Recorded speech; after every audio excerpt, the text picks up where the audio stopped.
again, folks, it's been quite a while since I put a video out. There's just a whole mess of stuff that I've been doing here these past couple of months. Quite a few months ago, Bigfoot and Mopars on his channel, he put up the one that got away video. We'll probably set up this video a little bit better, I think, and his is so much better. His is so much more in depth, and you know, he pulls at your heartstrings, makes you want to cry and stuff. It's ridiculous, but it's a great video. It really is. It's a good video. The purpose of this video is to discuss my one that got away. My one that got away was a 1967 Buick Grand Sport, California edition. That was my pretty much first car. I had a car that was slated to be sort of mine. That was an 81 Cavalier, and it was a hunk of junk. And I'm so glad that we got rid of that and I got the Buick instead. I didn't realize at the time how much I loved that car. And now that it's gone, you know, obviously I miss it greatly. I have had a lot of old and cool cars in my time. I had a lot.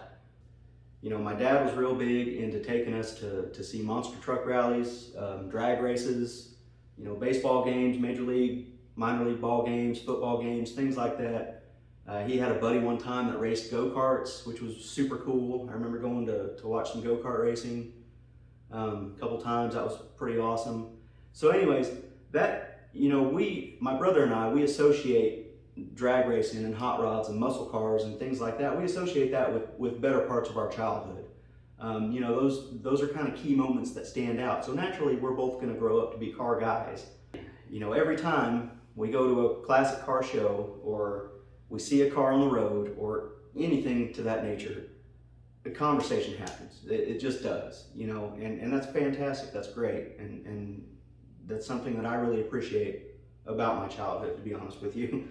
Because I wouldn't be where I am today, you know, had I not had those experiences.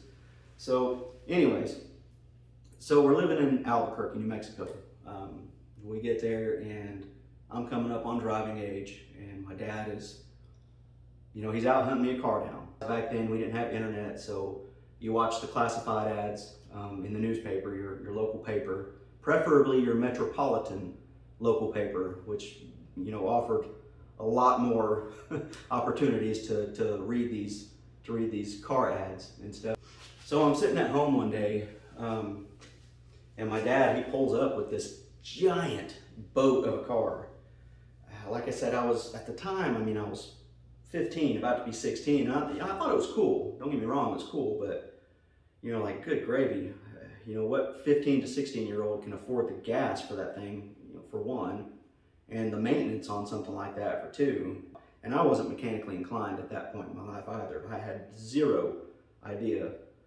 I could check the oil, I could change the oil, I could probably take a tire off if I needed to, but that was about the extent of it. You know, I was pretty green on all things car related. Like I said, we didn't have the internet back then, so you kind of had to cherry pick bits of information that you could find car related, unless you were just wrapped up in that world, which I was not.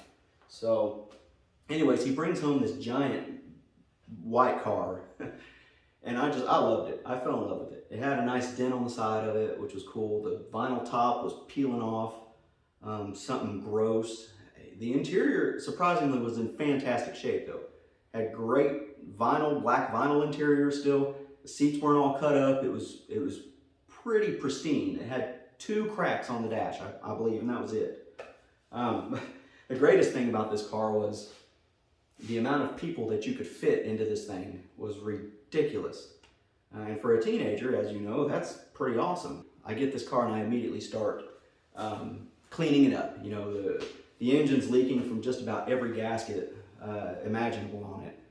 So I'm out there with paper towels and rags and degreaser and stuff like that, and I'm all over this car.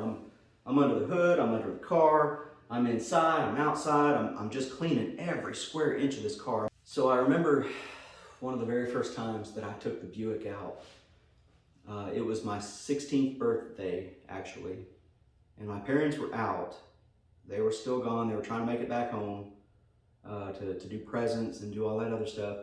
So I was at home with my brother, and I had a bunch of friends who were throwing a party actually for my birthday, but I wasn't there, and I was waiting on, my parents to get home so we could do that thing, and I was going to see if I could go run across town, go to the party, hang out. As a whole thing. I didn't get to do, so I was very upset. So I somehow, by the grace of God, I convinced my older brother to let me take that Buick, and go up the road, a couple neighborhoods over to my buddy's house where the party was. I take off, go out, and I'm having fun at this party. I'm doing my thing, hanging out with my buddies. We're getting into some stuff, doing whatever we can. And before I know it, I look down, it's super late. I look at the clock and it's super late, and I'm like, oh crap, I'm hosed, man. There's no way that I'm gonna get home before my parents, surely. So my couple hours ended up turning into like 4 hours. So I'm driving back home and I'm nervous. I'm like, I don't even have a driver's license. I shouldn't be out here on the road. It's 10 or 11 at night. I don't remember what time it was exactly. I come up the road, and my brother is standing outside, pacing back and forth, just furious at me because I stretched that 1 to 2 hours into 4, and he was worried that he was going to get in trouble because, mom and dad apparently already called, and he had to make up an excuse or whatever the case. I don't remember exactly, but I pulled up and he threw a tennis ball so hard at that windshield of that car, and I was like, uh-oh, he's pissed. So I get out, and him and I start getting into it, but anyways, all went well. The car was fine. I didn't get pulled over or wrecked or nothing like that. Beat my parents home, so it all worked out. I get my driver's license, get that all done, finalized, and everything else. And then I start driving a little bit more, start taking off in the car a little bit more. And one of the things that was always told to me was no more than 1 or 2 people in the car at a time. You don't need to have a whole gang full of kids in the car screaming, hanging out the windows, listening to music, being distracting, all this other stuff. So I said, okay, I won't do that. And then a few weeks later, it's the dead of night, and I was supposed to be at a friend's house, and my parents were out and about too, and we both so happened to pull up to the same stop sign at the same time and turn and lock eyes, and I've got just a full load of people. Just in the car, screaming and hooping and woo and all this stuff and music, and I was like, oh, I got white as a ghost. So I got in pretty big trouble for that one as well. But like I said, just the one that got away. It had so much fun in that car, so many memories. There's just so many times that I can draw from where that car was just awesome. One time in particular, my buddies and I were up on, there was a big mesa. It was more or less like a plateau that was kind of south of Albuquerque. It was just right outside of town. So anyways, so we'd go up there sometimes and goof off and fool around and all this, and we went up there one day, our first time taking my car up there actually, and we went up there and started messing around. We were doing donuts. There's some trails up there, so I was hot rodding the car through the trails, doing some good sliding, and all that stuff. Well, you get so wrapped up in the moment, and then you stop, and the sun starts coming down a little bit, and you stop and you look around, and you realize that you're out there on an absolute flat plateau, and everything looks exactly the same in all directions that you look.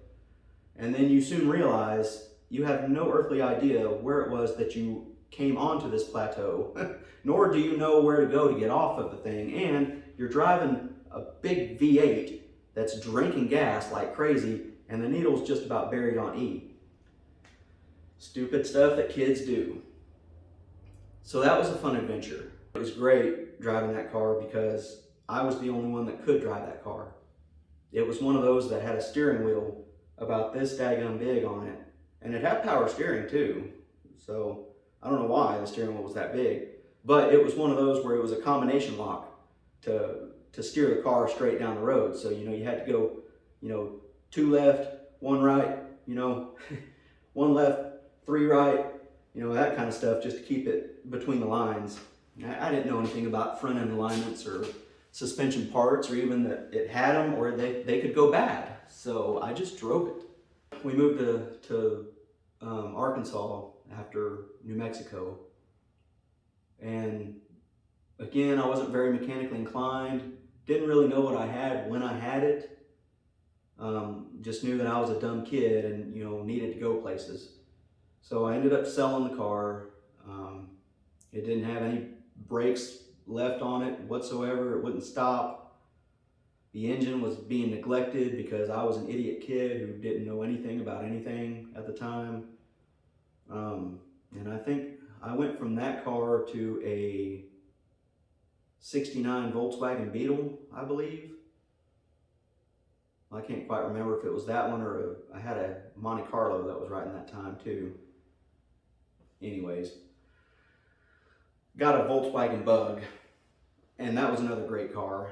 Wasn't the one that got away, but sure do wish I had it back. You know, I still remember back to an early time in my life when I was starting to catch the car bug. And I remember living in Houston when I was in the 5th grade. I was probably about 11 years old, something like that, 10 or 11.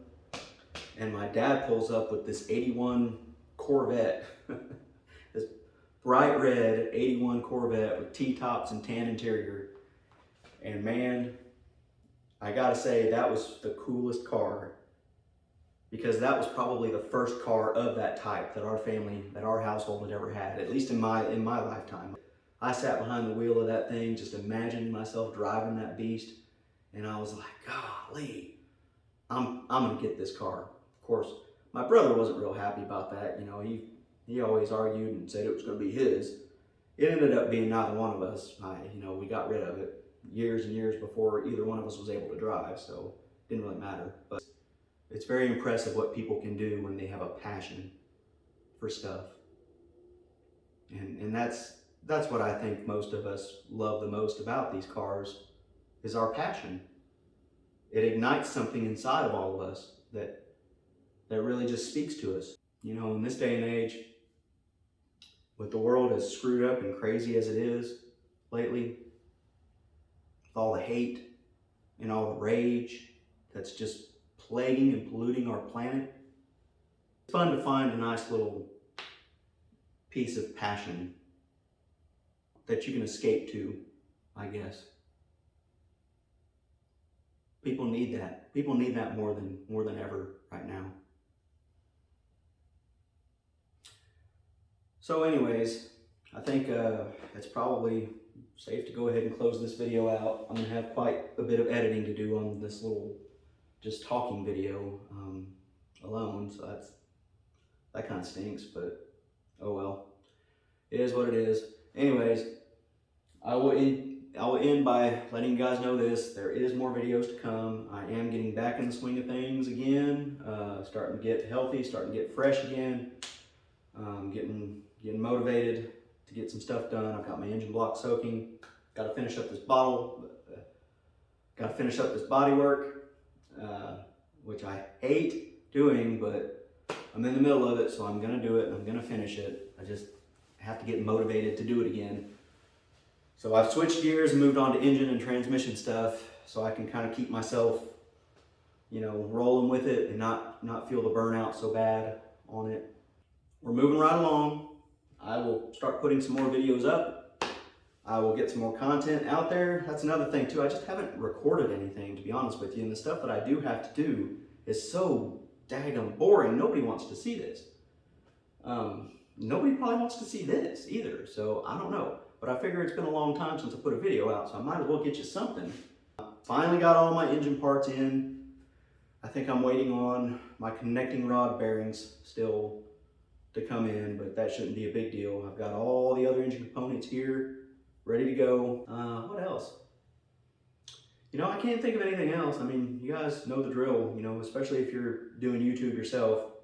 Stuff gets stale once in a while. You need to take a break once in a while. You got to get other stuff prioritized in your life once in a while. So you know, I'm not making any money off of this stuff. Even if you guys are seeing ads before my videos, that doesn't mean I'm getting anything from it, because I have less than 1,000 subscribers, and you have to have more than 1,000 subscribers and umpteen thousand hours of viewing time or whatever. I don't remember what it is, nor do I really care. Until next time, we will get another video going. See y'all.